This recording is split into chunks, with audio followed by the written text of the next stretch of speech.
Fox News alert, Biden's FBI was spying on Republican senators. Jack Smith and his Arctic Frost team were tracking the phone calls and locations of nearly a dozen senators, including Graham, Ron Johnson, and Hawley, as part of Smith's investigation into J6. Senator Grassley says heads will roll. When Democrats get desperate, they start hoaxing. We got carpet bombed with hoaxes leading up to the election, and now they're circling back. Senate Minority Leader AOC just debuted the Minnie Miller hoax. Stephen Miller is a clown. I've never seen that guy in real life, but he looks like he's like 4'10", and he looks like he is angry about the fact that he's 4'10". Primetime measured Miller, he's 5'10", with no shoes on. Meanwhile, Miller's a stud with a wife and 3 kids. And now AOC fans want her to apologize for body shaming him. Also, someone said, short kings are great. Absolutely. I'm not here. I want to absolutely make sure that I talk about that. I'm not here to make fun of anyone's anything, but the way people overcompensate over their own stories is what I'm talking about there. So thank you for the clarification. The height hoax is faker than Hakeem's sombrero, which is still not funny. He posts a deepfake video with sombreros in it, and he thinks that's funny. This isn't funny to the American people who are starting to get their premium bills right now. He thinks this is funny. He thinks that people are going to joke about this. I promise you, they're not. We found that under President Biden, they were spending $3 million for circumcisions and vasectomies in Zambia, $833,000 for transgender people in Nepal. We found $3.6 million for pastry cooking classes and dance focus groups for male prostitutes in Haiti. I kid you not.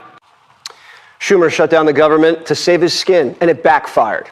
AOC is running the party, and everybody thinks Hakeem wears a sombrero. Speaker of the House, Mike Johnson, is here. All right, Speaker, they said the sombrero is not funny, and you have to stop laughing.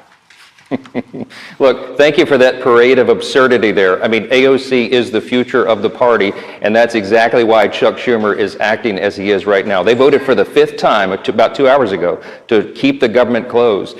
Chuck Schumer would never have done this in the past. In fact, he gave impassioned speeches of why we couldn't do it. It would be too dangerous for the people, and he's changed course. Why, Jesse? It's plain and simple. He's afraid he's going to get a challenge from AOC in the next Senate race, and so he's got to show a fight against Trump and Republicans.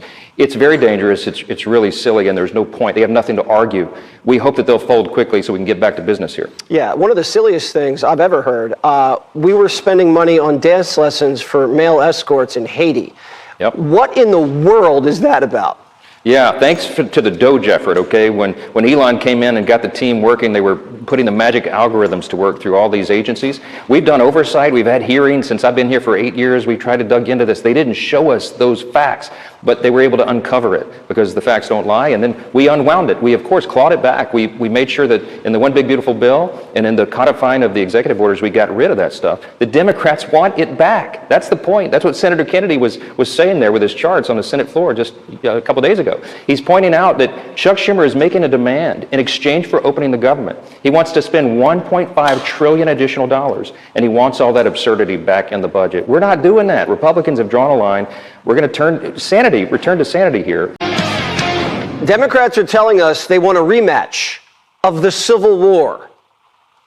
The right wing in this country wants a rematch of the Civil War. I want that to sit in right now because the President of the United States of America has declared war on the people of Chicago and people across America. We don't want a rematch. The president hasn't declared war on anyone, but they've declared him public enemy number 1. It is time to recognize that while you thought the enemy was the immigrant, or you thought the enemy was the trans person, or you thought that the enemy was the black folk, it is not any of those people on the list. It is the old white Nepo baby that is sitting in the White House. Chicago's taking up arms. Over the weekend, this windy city looked like Fort Sumter. Let's go! Get out of the road now! Thugs in bandanas threw rocks and bottles at ICE agents on patrol. Chicago police, nowhere to be found. One woman with a rifle rammed her car into an ICE vehicle, using it as a weapon. The ICE vehicle was disabled, leaving agents trapped and forced to open fire. The driver, Miramar Martinez, she was flagged last week for doxing agents and posting this, quote, "Hey, to all my gang, let's F these mother effers up. Don't let them take anyone." This was the second ramming incident over the weekend. The feds tried calling for backup, but Chicago PD was ordered to pull a Benghazi. PD says they did show up, but the dispatch you just heard said they were told to stand down. The mayor of Chicago doesn't think all lives matter. Do you want Chicago police not to help ICE agents? Our police department will respond to every incident in which their services are needed to keep people safe, protecting the fundamental right to be able to protest, ensuring the maximum safety of our residents. Johnson's signaling that the police's priority is protecting protesters above everyone else. Agents are getting attacked with cars, projectiles, and being shot at across the country. But Governor Ribbs is declaring war on ICE.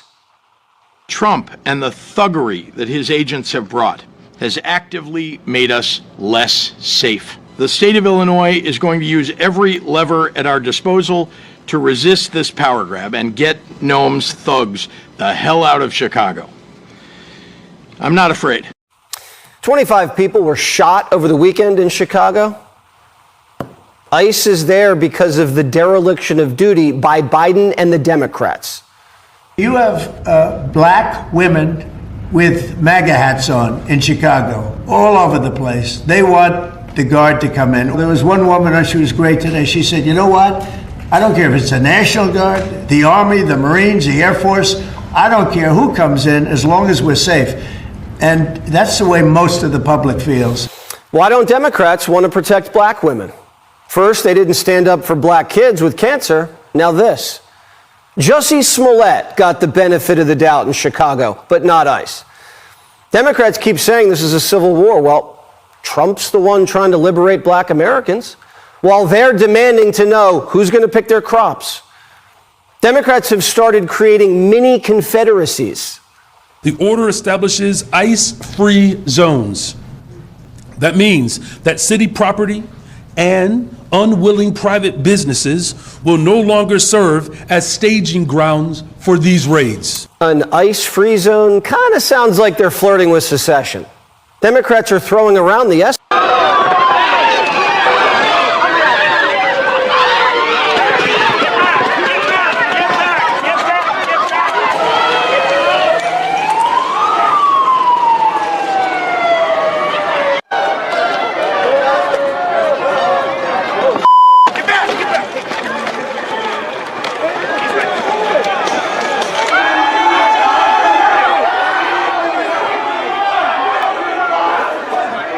The city's rebelling against the federal government, just like in Chicago. Portland PD won't keep federal agents safe either. They actually slapped them with a zoning violation for boarding up their building's windows so Antifa can't see inside. They believe women have a right to privacy, just not ICE. An ICE facility was just shot up in Dallas, and now cartels have put bounties on their heads. Trying to protect the country from cartels. And they're saying we're at war with Americans. And Kristi Noem should be charged with war crimes. I think Kristi Noem should have consequences. I think she should be tried at The Hague. What we are seeing from her operation are crimes against humanity. Agents have $10,000 death warrants and are getting doxxed with tracking apps. In Portland, an American city doesn't care. ICE agents can't even pull in and out of their office. ICE agents